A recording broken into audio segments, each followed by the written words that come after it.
नमस्कार दोस्तों, आज हम पढ़ने वाले हैं प्रिंसिपल ऑफ सुपरपोजिशन। ये क्या होता है कि जब किसी वस्तु पर एक साथ कई सारे बल लग रहे हों, तो उन सभी बलों से उत्पन्न कुल विकृति को ज्ञात करने के लिए सबसे पहले वस्तु के अलग-अलग भागों पर बलों का संतुलन देखते हैं।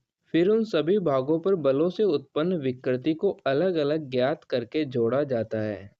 इसे दूसरे शब्दों में ऐसे भी बोला जा सकता है कि यदि किसी वस्तु पर एक साथ कई सारे बल लग रहे हों, तो उन सभी बलों से उत्पन्न कुल विकृति को ज्ञात करने के लिए अलग-अलग बलों से उत्पन्न विकृति को अलग-अलग ज्ञात किया जाता है। फिर उन सभी विकृतियों को जोड़ दिया जाता है। दोनों परिभाषाएं सेम ही है। यहाँ पर हमने अलग-अलग भागों का जिक्र क्यों किया है? क्योंकि कई बार ऐसा होता है कि वस्तु पर अलग-अलग फोर्सेज एक ही एक्सिस पर लग रहे होते हैं। तो ऐसी स्थिति में सबसे पहले उन बलों का संतुलन किया जाता है।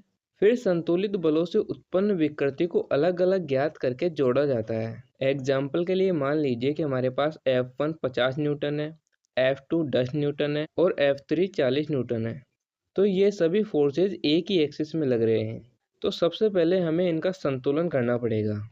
संतुलन कैसे करेंगे कि इस दिशा में हमारे पास 50 न्यूटन फोर्स लग रहा है, तो हमें इस दिशा में भी 50 न्यूटन फोर्स लगाना पड़ेगा, तभी बलों का संतुलन होगा। तो हम क्या करेंगे कि इस 10 न्यूटन और 40 न्यूटन फोर्स को जोड़ लेंगे, तो इधर भी 50 न्यूटन हो जाएगा और इधर भी 50 न्यूटन हो जाएगा।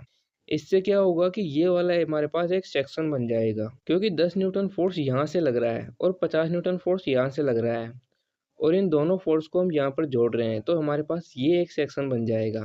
और इस बीसी वाले सेक्शन में देखें हम, तो हमारे पास 40 न्यूटन फोर्स इधर लग रहा है, तो 40 न्यूटन फोर्स ही इस दिशा में भी लगना चाहिए। तो उसके लिए क्या करेंगे हम कि यहाँ पर देखिए 50 न्यूटन और ये 10 न्यूटन एक दूसरे के विपरीत दिशा में है, तो हम 50 न्यूटन में से 10 न्यूटन को माइनस कर देंगे, तो हमारे पास बचेगा 40 न्यूटन और ये 40 न्यूटन यहाँ से लगेगा। यहाँ से लगेगा तो हमारे पास ये वाला और ये वाला हिस्सा मिलकर एक सेक्शन बन जाएगा, बीसी सेक्शन। तो इस रोड में हमारे पास दो सेक्शन बन गए हैं, एक ये एबी सेक्शन और दूसरा ये बीसी सेक्शन।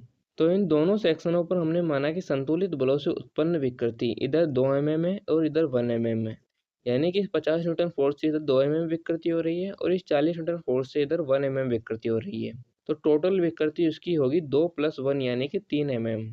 यहाँ पर एक चीज ध्यान देना कि हम बल के स्थान पर लोड का भी उपयोग कर सकते हैं, क्योंकि बल और लोड एक जैसे ही होते हैं। तो हम ऐसे भी बोल सकते हैं कि यदि किसी संरचना पर कई सारे लोड एक साथ लग रहे हों, तो उन सभी लोड से होने वाली कुल विकृति को ज्ञात करने के लिए प्रत्येक लोड से होने वाली विकृति को अलग अलग ज्ञात किया जाता है और फिर उन्हें जोड़ दिया जाता है। यहाँ पर हमने वस्तु के स्थान पर संरचना क्यों बोला?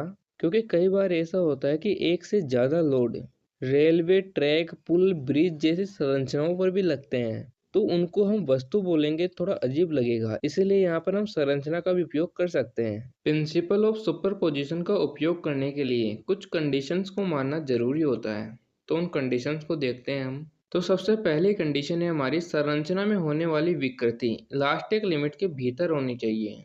मतलब वो संरचना पर इतना ज्यादा लोड नहीं लगाना चाहिए जिससे कि उसमें होने वाली विकृति उसकी इलास्टिक लिमिट के ऊपर चली जाए।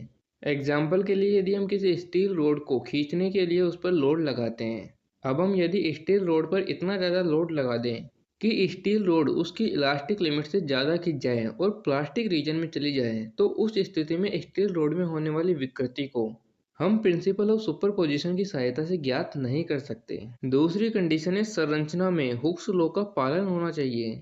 मतलब इलास्टिक लिमिट के अंदर यदि हम किसी संरचना पर स्ट्रेस लगाते हैं, तो उसमें होने वाली स्ट्रेन उस स्ट्रेस के समानुपाती होगी। तीसरी कंडीशन है हमारी कि वस्तु की ज्योमेट्री बदलनी नहीं चाहिए।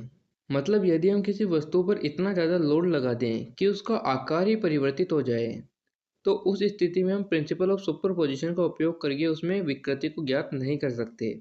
जैसे कि किसी कार के छोटा सा स्क्रैच आ जाए, तो उसमें उसकी ज्योमेट्री चेंज नहीं होती। तो ऐसे केस में हम प्रिंसिपल ऑफ सुपरपोजिशन की सहायता से उसमें होने वाली स्ट्रेन को ज्ञात कर सकते हैं। लेकिन यदि कार का कोई बड़ा एक्सीडेंट हो जाए, तो उस स्थिति में कार का आकार ही बदल जाता है। तो ऐसी परिस्थिति में हम प्रिंसिपल ऑफ सुपरपोजिशन का उपयोग करके उस कार में विकृति को ज्ञात नहीं कर सकते। चौथी कंडीशन है हमारी कि संरचना पर लगने वाले लोड इंडिपेंडेंट होने चाहिए। मतलब लोड एक दूसरे पर निर्भर नहीं होने चाहिए। मतलब यदि किसी संरचना पर दो लोड लग रहे हैं, P1 और P2, तो P1 संरचना को इतना ज़्यादा कमज़ोर नहीं करना चाहिए कि जिससे P2 अपने आप बढ़ जाए। एग्जाम्पल के लिए देखें तो हमारे मकानों की छतों पर दो लोड लगते हैं, एक तापमान के कारण टेम्परेचर स्ट्रेस और दूसरा हमारे भार के कारण वर्टिकल लोड। तो यदि टेम्परेचर स्ट्रेस इतना ज़्यादा हो जाए कि वो हमारे भवनों की छतों को कमज़ोर कर दे, तो क्या होगा कि हमारे द्वारा लगाए जाने वाला भार, वर्टिकल भार अपने आप बढ़ जाएगा और हमारे द्वारा लगाया गया भार जितनी विकृति टेम्परेचर स्ट्रेस के बढ़ने से पहले कर रहा था, उससे कई ज्यादा विकृति अब करने लगेगा जब टेम्परेचर स्ट्रेस उस छत को कमजोर कर देगा। लाइट के खंभों पर भी दो लोड लगते हैं, एक टेम्परेचर के कारण एक्सियल लोड और दूसरा लाइट के खंभे के खुद के भार के कारण वर्टिकल लोड। तो इस स्थिति में भी दोनों लोड अलग अलग होते हैं। तो ये हमारा प्रिंसिपल ऑफ सुपरपोजिशन कंप्लीट हो गया।